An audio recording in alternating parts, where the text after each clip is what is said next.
히브리서 11장 17절에서 19절까지 말씀, 제가 하나님 말씀을 봉독하겠습니다.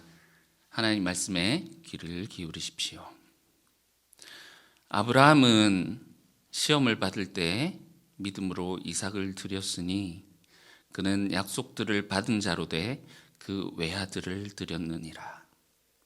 그에게 이미 말씀하시기를 내 자손이라 칭할 자는 이삭으로 말미암으리라 하셨으니 그가 하나님이 능히 이삭을 죽은 자 가운데서 다시 살리실 줄로 생각한지라. 비옥컨대 그를 죽은 자 가운데서 도로 받은 것이니라. 아멘. 이것은 하나님 말씀입니다. 하나님께서 오늘 이 말씀을 통해서 우리에게 은혜 베풀어 주시기를 원합니다. 자, 여러분, 우리 성지순례 잘 따라오고 계시죠? 예, 믿음의 성지순례. 아벨, 에녹, 노아의 무덤을 우리가 보고 지금 아브라함의 무덤 앞에서 우리 3주째 머물러서 그 설명을 듣고 있습니다.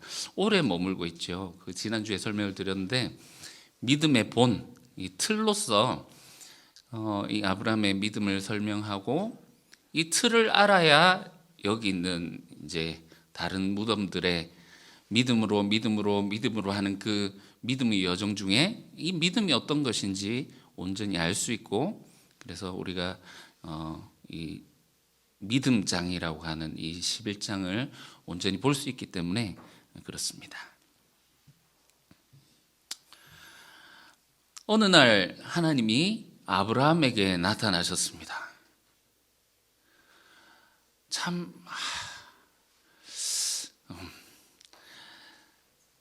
내 아들, 내 사랑하는 아들을, 독자 이삭을 나에게 바쳐라.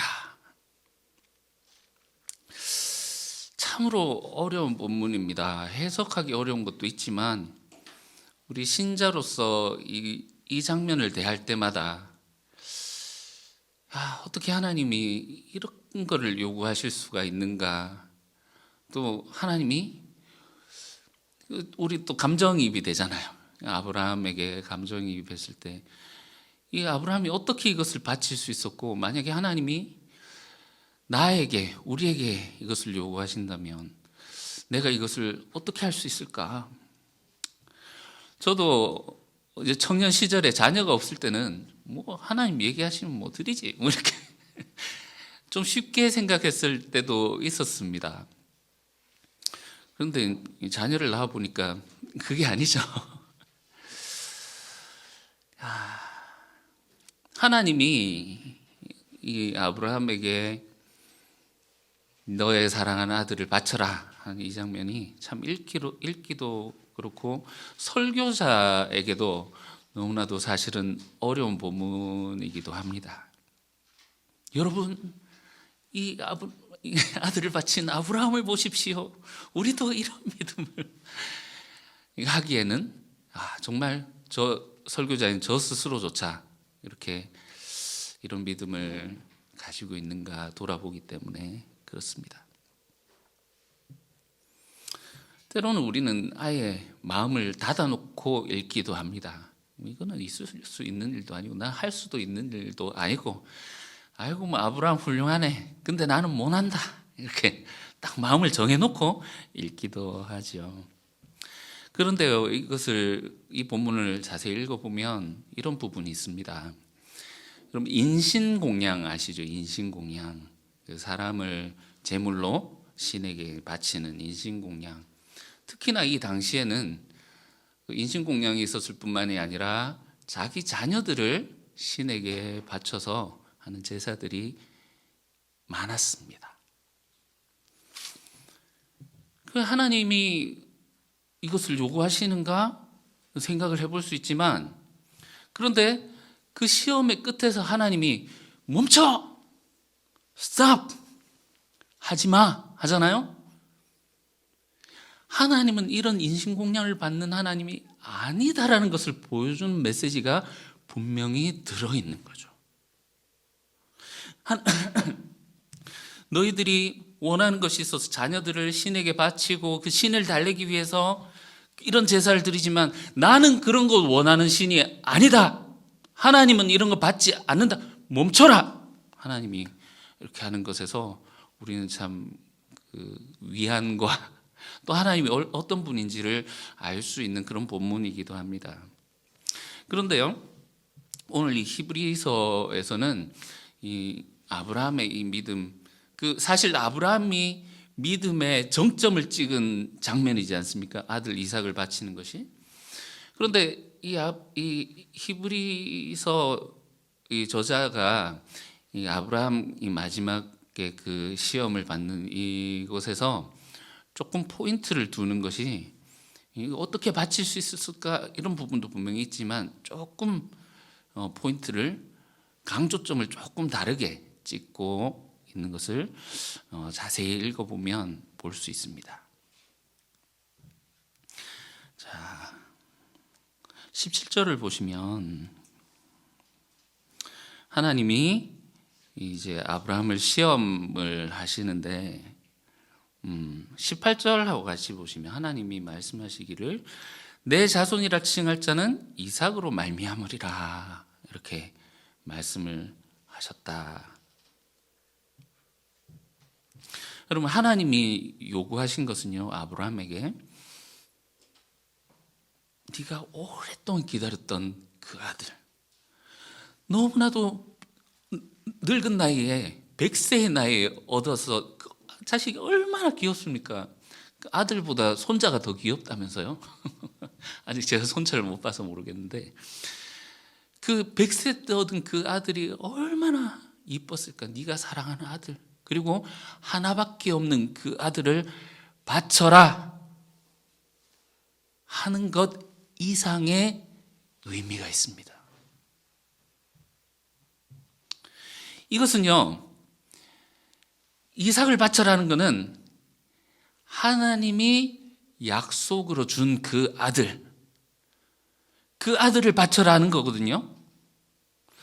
여러분, 이 하나님께서 이 아들을 요구하시는 게 창세기 22장에 나옵니다. 그런데 창세기 21장 보시면 그 18절에서 보시다시피 그때 이제 이스마엘과 막 이제 다툼이 있고 막 이런 과정 중에서 이삭을 통해서 내가 주겠다고 한 자손은 이삭을 통해서 주는 것이다 하면서 여기서 이스마엘을 쫓아내는 그런 장면이 나옵니다. 하나님 분명히 말씀하시죠. 이삭을 통해서 내가 너에게 주겠다라고 약속한 이 자손은 누구를 통해서? 이삭을 통해서인데 그 이삭을 지금 바쳐라는 겁니다. 그러면 이 아들을 바치게 되면 지금까지 아브라함의 삶이 어땠습니까? 우리 앞에서 보셨잖아요. 하나님의 약속을 신뢰하며 오랫동안 참고 텐트에서 나는 이 땅에서 거주할 자가 아니다. 텐트에 살면서 나그네와 같이 이방인과 같이 그런 삶을 살면서 꿋꿋하게 참으면서 살아왔단 말이죠. 멀리서 보며 그 말씀하신 것을 비전 바라보며 이 땅에서 그걸 환영하며 그렇게 살았더라. 마침내 하나님이 아들을 주셨어요. 이삭을 주셨어요. 이제 이것이 성취되는구나. 이 아들을 하나님께서 주셨고 이 약속이 드디어 나에게서 마치 그 엘리야가 기도할 때 주먹만한 구름이 나타나는 것을 보고 됐다 하면서 이제 했던 것처럼 이제 하나님의 이 약속이 나에게 성취되는구나 했지 않겠습니까? 그런데 약속으로 주신 그 아들을 바치라는 겁니다. 얼마나 혼돈스럽고 사랑하는 아들을 바쳐야 되는 그 안타까움도 있지만 그의 전생애를 걸고 살아왔던 지금 그의 삶에 지금 부정당하고 있는 상황, 혼돈스럽고 모순 가운데 있는 그런 상황이라는 거죠. 어떤 상황을, 어떤 선택을 해야 할까요? 하나님이 너의 자손을 통해서 하늘의 별과 같이 바다의 모래와 같이 자손을 많이 주겠다. 그런데 그 자손이 누구를 통해서? 이삭을 통해서다 했는데 그 이삭을 바쳐라.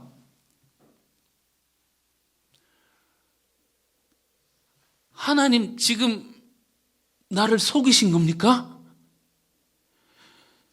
하나님이 약속하시고 주신 그 아들, 이 아들이 바로 그 아들을 통해서 하나님 주신 아들이라고 21장 방금 전에 하나님 말씀하셨는데 그 아들을 바치라고요?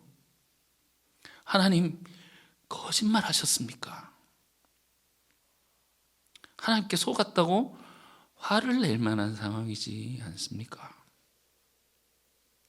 이 아브라함의 시험이란 것은 단순히 너의 가장 소중한 것을 바치고 그 가장 소중한 곳에 내가 있어야 해 하는 그 이상의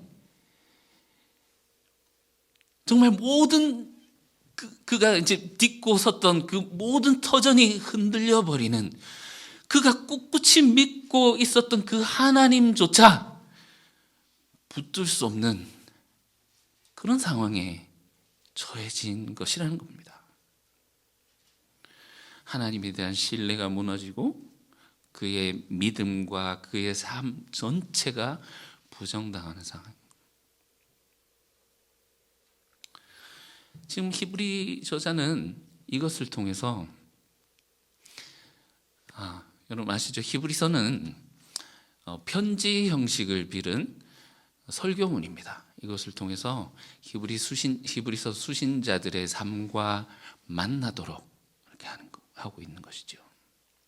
사실상 지금 히브리서 수신자들의 상황에서 이 말씀이 어떻게 들렸을지 우리가 한번 생각해 볼 필요가 있습니다.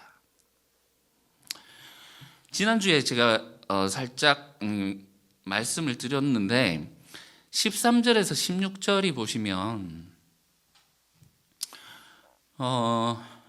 이 사람들은 그 아브라함과 이삭과 야곱과 사라를 포함해서 이 사람들은 그 묘비에 뭐라고 써있다 했었죠?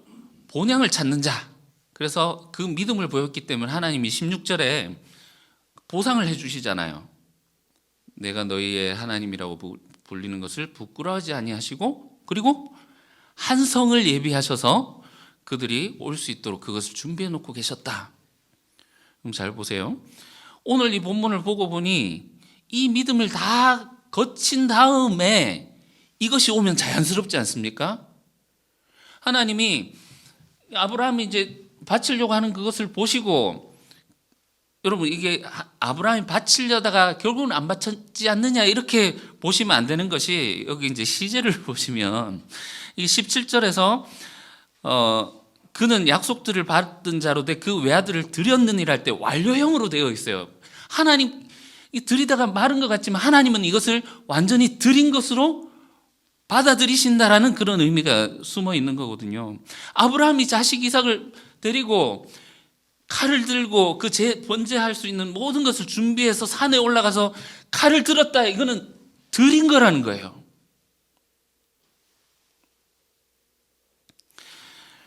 이 아브라함의 이 믿음을 보시고 하나님이 오케이, 그만해라. 내가 너의 하나님이라고 불리는 거 부끄러워하지 않는다. 그리고 너를 위해서 내가 한 성을 예비하마. 이게 뒤에 나오는 게 맞지 않습니까? 그런데 13절에서 16절이 이 아브라함의 이야기 이 사이에 들어있더란 말이죠.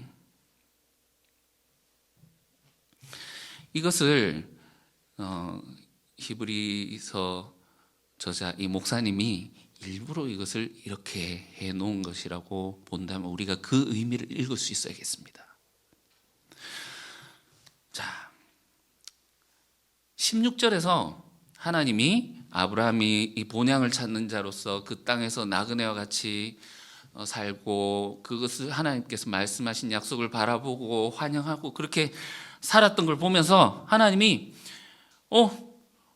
박수 쳐주시는 거죠. 아브라함, 너 인정. 오케이, 내가 너의 하나님이라고 불리는 거 부끄러워하지 않고 내가 너를 위해 한 성을 예비하마. 하나님이 인정을 하셨다라는 거예요. 합격. 그런데 여기서 끝이 아니라 하나님께 합격 인정을 받은 그 후에 뭐가 오더라? 시험이 또 올 수 있더라. 이거를 말하려는 거죠.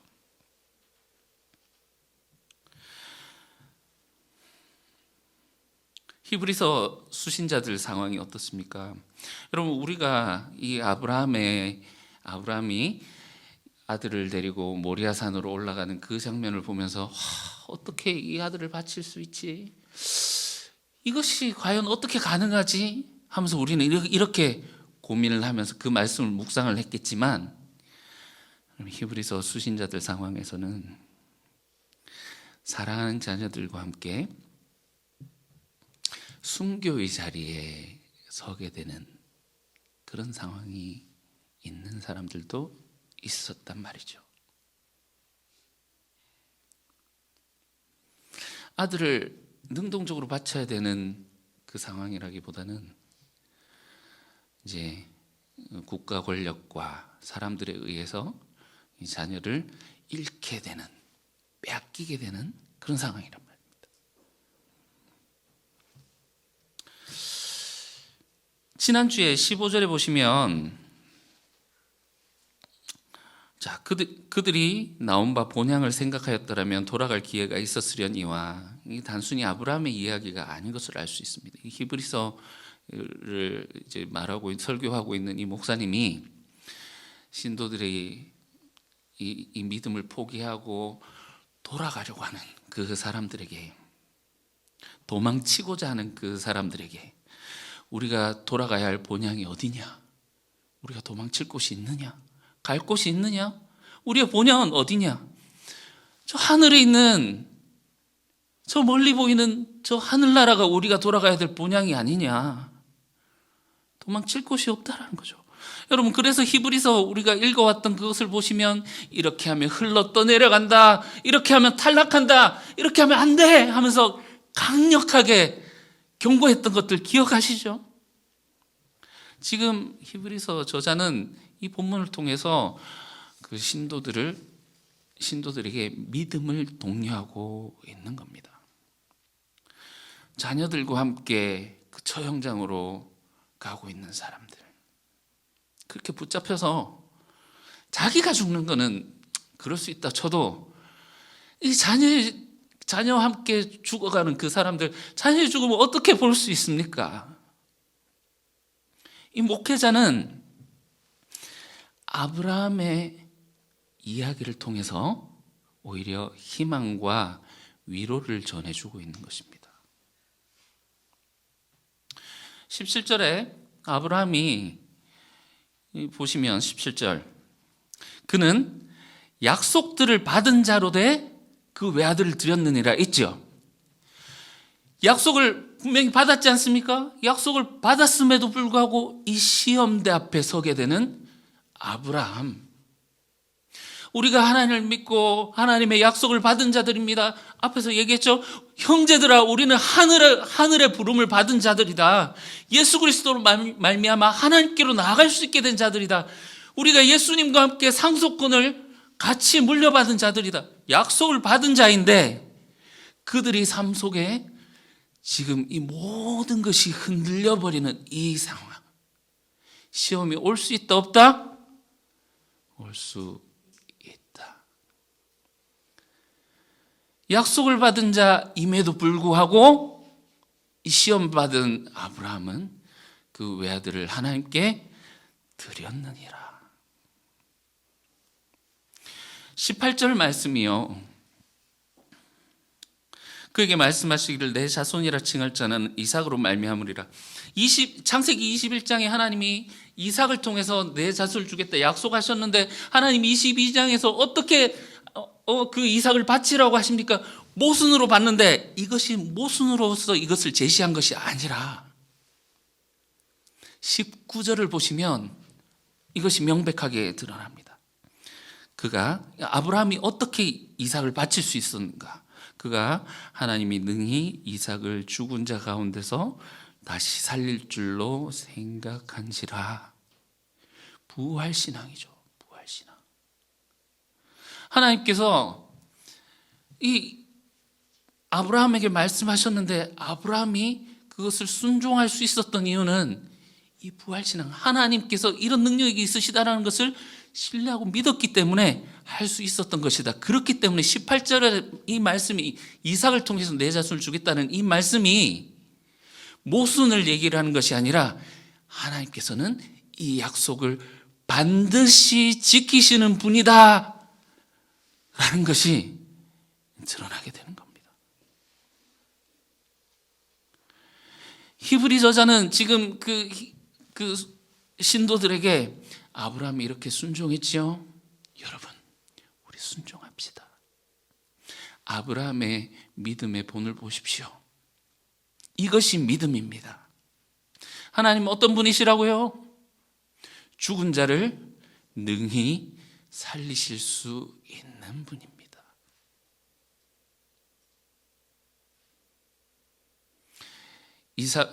아브라함이 이삭을 하나님께 드렸을 때 그 죽었던 이삭을 하나님께서 다시 아브라함에게 주셨습니다. 여기 19절에 비유컨대라고 나오는데 이 비유컨대를 상징이라고 번역하는 게 훨씬 좋습니다.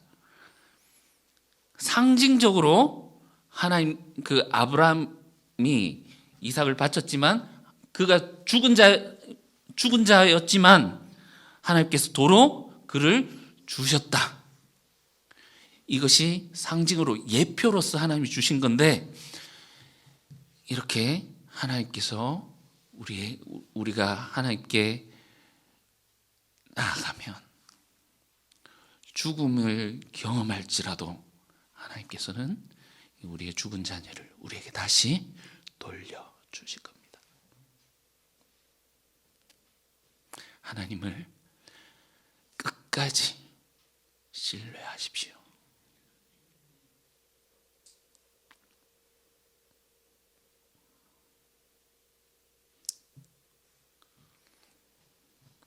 이렇게 히브리 저자는 신도들에게 말하고 있는 것이죠.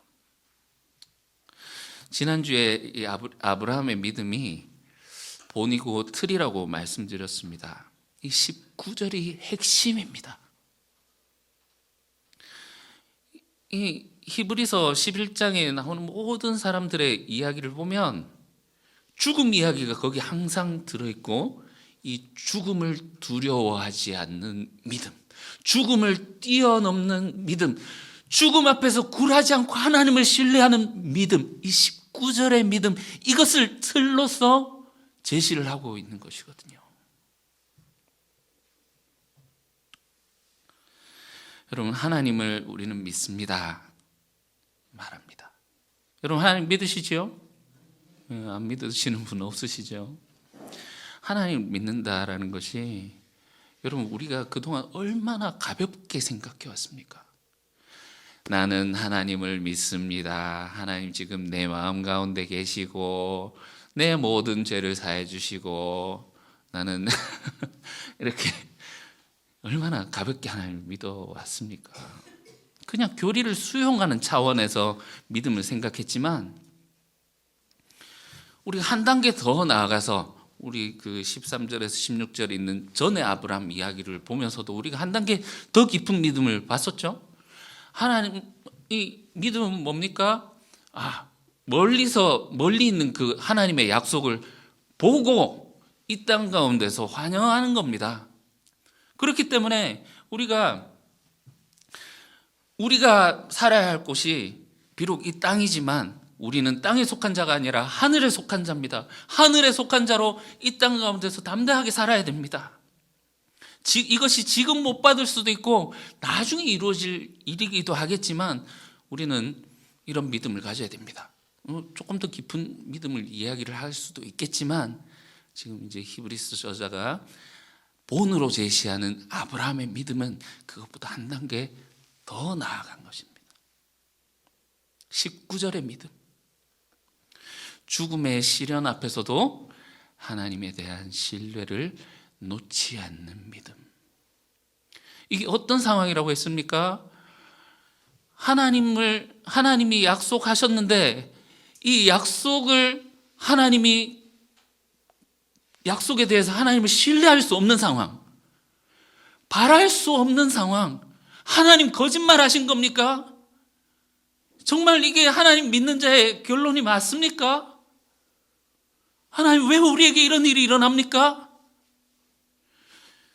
예수를 믿고 예수를 따른다고 하는데 이렇게 우리가 당해야 하는 이 일이 정말 맞습니까? 모든 그 삶의 터전이 흔들려버리는 이런 상황 속에서도, 그리고 그 죽음의 위기 앞에서도 하나님에 대한 신뢰를 놓지 않는 것. 여러분, 아브라함이 어떻게 이런 믿음을 가지게 되었습니까? 12절을 보시면요, 죽은 자와 같은 한 사람으로 말미암아, 아브라함과 사라가 그 생명을 낳을 수 있는 나이가 아니었고 그런 능력이 전혀 없는 상황이었잖아요. 그런 자들이 하나님이 생명을 주심을 이미 경험을 했었단 말이에요. 여러분, 하늘의 별과 같이, 하늘의 무수한 별과 같이, 해변에 저 수많은 모래와 같이 하는 것이요, 단순히 자손들이 이렇게 많을 것이라는 숫자의 초점이 단순히 그렇게 있는 것이 아니라, 여러분, 밤하늘의 별들을 보셨습니까?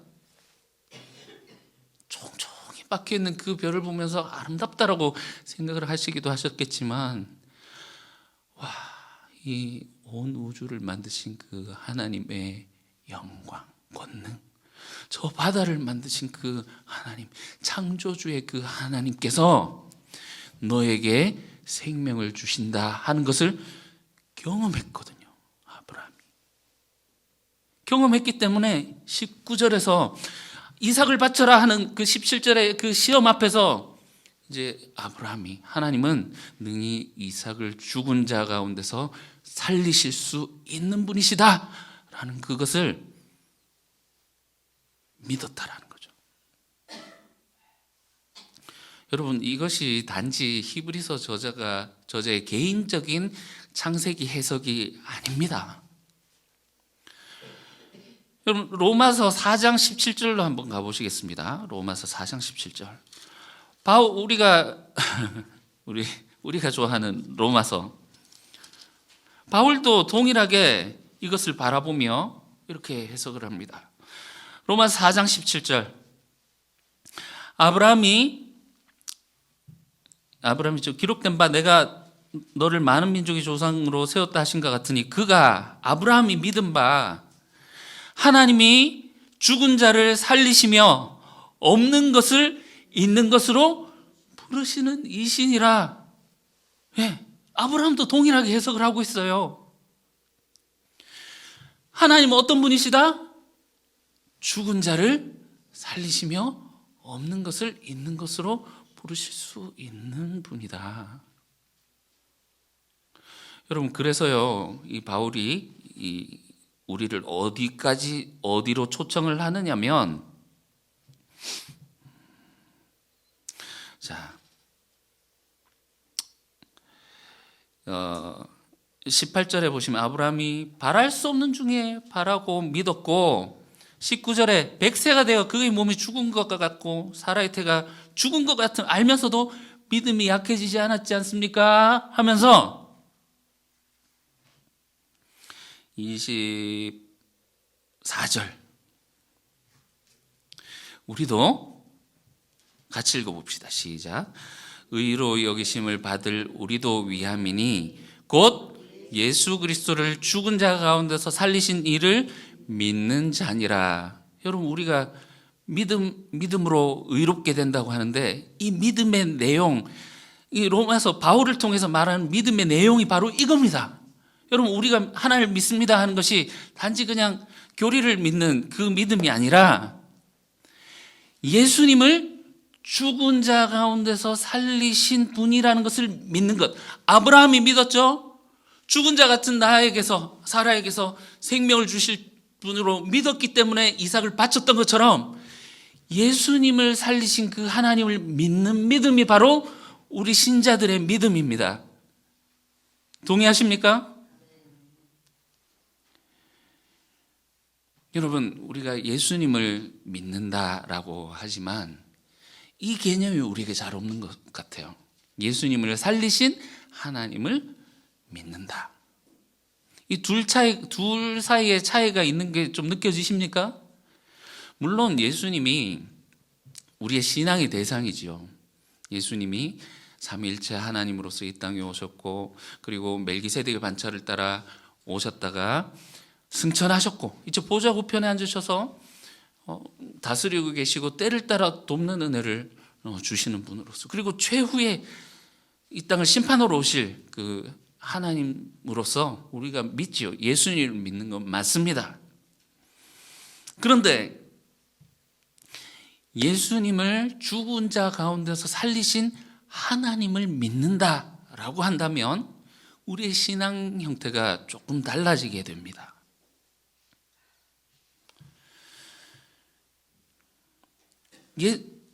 그 죽은 자를 살리신 하나님을 믿기 때문에 죽음을 두려워하지 않고 우리가 하나님의 뜻대로 살게 된다, 이런 의미가 거기에 담겨 있거든요. 예수님조차도 우리가 5장에서 봤습니다. 이 죽음의 시험을 통과하셨어요. 예수님이 육체로 계실 때 자기를 죽음에서 능히 구하실 이에게, 자기 자신이 삼위일체 하나님이신데 하지 않고 자기를 죽음에서 능히 구하실 이에게 통곡과 간구와 소원을 올렸더니 하나님께서 그것을 들으셨다. 하나님이 그를 살리셨다라는 것을 보여주셨잖아요. 여러분, 이것이 바로 믿음이고, 이것이 우리 그리스도인들 신앙인의 믿음의 골자라는 겁니다. 여러분, 아브라함의 믿음을 본으로 제시를 하고 있습니다. 아브라함의, 지난주에 말씀드렸던 이 아브라함의 믿음의 본이라는 어떤 것이라고 했습니까? 아브라함의 믿음은 하나님의 약속을 신뢰하는 겁니다. 하나님의 약속이란 것이 무엇이었습니까? 자손을 주겠다, 그리고 땅을 주겠다. 그래서 본향을 사모하는 자다, 이렇게 해서 우리가 지난주에 죄 많은 이 세상은 내 집안이네, 우리 노래도 했었는데, 여러분, 이 하나님의 약속을 신뢰한다는 것이 단지 우리가 천국으로 간다라는 것에서 끝나는 것이 아니라 한 단계 더 넘어가서 19절의 이 믿음, 죽은 자를 살리시는 하나님의 능력을 믿는 믿음이다 라는 겁니다. 그리고 그것을 환영하고 이 땅 가운데서 하나님의 능력을 입은 자로 살아가는 것입니다. 여러분, 약속을 받은 자에게도 신뢰가 이 시험이 올 수 있다, 없다? 올 수 있다. 때로는 이 히브리서 공동체처럼 모든 삶의 터전이 흔들리고 정말 살아가기 어려울 정도로 아프고 힘든 그런 시험이 우리에게 찾아오기도 합니다. 삶의 모든 것이 부정당하는 그런 일이 오기도 합니다. 내가 지금까지 하나님을 신뢰하고 믿었던 그 믿음조차 흔들리는 그런 시험이 찾아옵니다. 오늘 히브리서를 통해서 하나님은 우리에게 말씀하십니다. 죽을 준비가 되어 있느냐? 죽음의 불길 속에 던져지더라도 나를 신뢰하는 그 믿음을 가지고 있느냐? 하나님이 아브라함에게 요청하셨던 마지막 시험이었고, 그것이 또한 우리에게 요구하시는 믿음입니다. 히브리서 공동체처럼 실질적인 순교의 자리가 우리에게는 없지만, 여러분, 우리가 이 죽음을 우리가 통과할 때 진정으로 우리가 하나님의 뜻을 따를 수 있습니다. 사실상 우리가 세례 때 고백했던 거거든요. 의미를 모르고 받았을 뿐이지. 세례를 받는다는 게 뭡니까? 물속에 들어가서 나는 죽어지고, 과거에 나는 죽어지고, 이제 하나님의 능력으로 새롭게 부활한, 죽은 자를 살리시는 그 하나님의 능력을 믿고 살아가겠습니다, 새 생명을 얻은 자로서 살아가겠습니다 하는 충성 고백입니다. 여러분, 세례가요. 우리 다 고백하셨잖아요.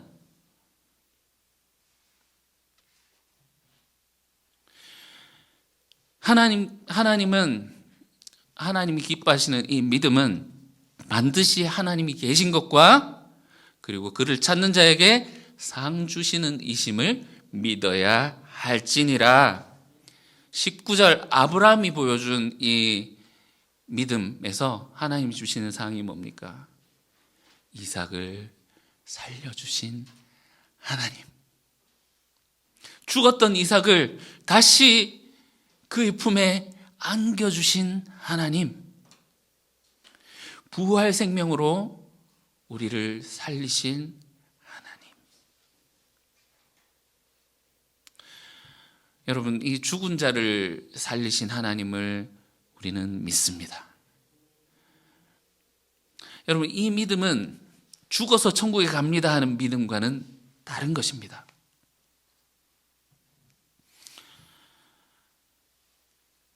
우리가 살면서 하나님의 뜻대로 참 행하지 못하고 선뜻 행하지 못하는 이유 중에 하나가 우리의 자녀, 가족, 이 문제가 우리에게 있지 않습니까?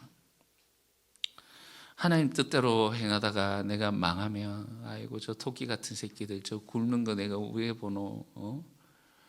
내가 이 불의 앞에서도 눈 꼭 감고 한 번만 참으면은 버틸 수 있는데 나는 괜찮지만 나 혼자면 괜찮지만 이 처자식이 굶는 거 나는 볼 수 없다. 이렇지 않습니까? 여러분, 하나님을 신뢰한다라는 것은 이 하나님께 이 자식들조차도 맡겨버리는 겁니다. 실제로 하나님이 그 자식을 이삭처럼 지금 번제로 드려라 이렇게 말씀하시지 않으시겠죠. 하나님 인신공양 받으시는 분이 아니시니까. 근데 이 자식을 바쳐라라는 것은 하나님께 신뢰하고 그 자녀를 맡기라는 말로 우리는 이것을 해석하고 이해할 수 있겠습니다. 내가 붙들고 이 자녀가 어떻게 될까 노심초사하지만 여러분, 이 자녀를 어릴 때야 뭐 손잡고 늘 갈 수 있지만 이제 커가지고 수염 숭숭 나고 어머니 이 자식을 언제까지 내가 뒷바라지하고 할 수 있습니까? 하다가 유한한 생명을 가진 내가 언제까지 이 자녀가 할 수 있도록 할 수 있습니까? 여러분, 우리의 자녀를 하나님께 맡겨드리면 좋겠습니다. 하나님께 맡겨드릴 때 하나님께서 책임지십니다. 하나님께서 우리의 믿음을 보시고 하나님의 자녀로 하나님이 키워주실 것입니다. 죽은 자를 살리신 하나님을 믿는 이 믿음은 우리의 삶에 초점을 맞추고 있습니다. 죽은 자 같은 나이지만 이런 상황이지만 하나님을 믿습니다. 하나님 신뢰하며 내가 이렇게 살아가겠습니다라는 그 믿음 가운데는 그 고백이 있는 거거든요. 죽어서 천국 간다라는 믿음은요, 사후 세계에 초점이 맞춰 있어요. 이 삶과는 관계가 없어요. 관계가 없어도 가질 수 있는 믿음이에요. 이렇게 될 때 교회에서는 어떻게 천국 갑니까? 천국 가는 방법에 대해서 알려드릴게요. 여러분, 예수 믿고 천국 가셔야죠. 왜 이 좋은 거를 안 받아들이십니까? 이 복음 믿기만 하면 우리가 천국 갈 수 있는데 믿져야 본전이지 않습니까? 천국 같이 가십시다.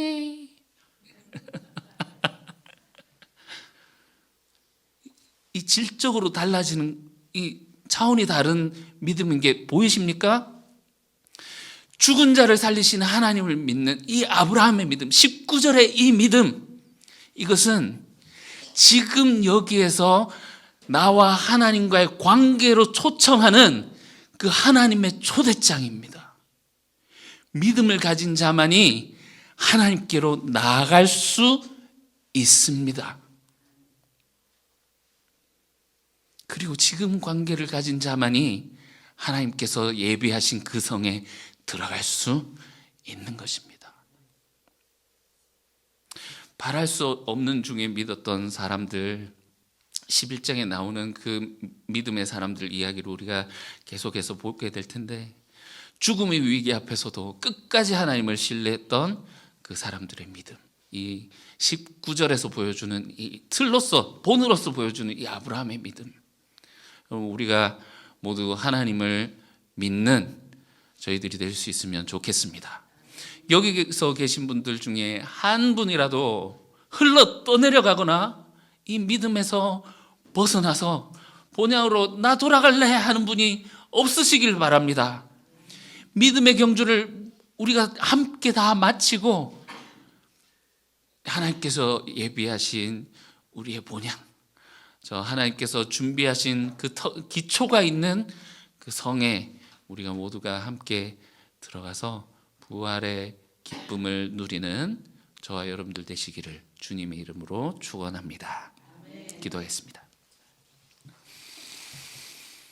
사랑하는 주님,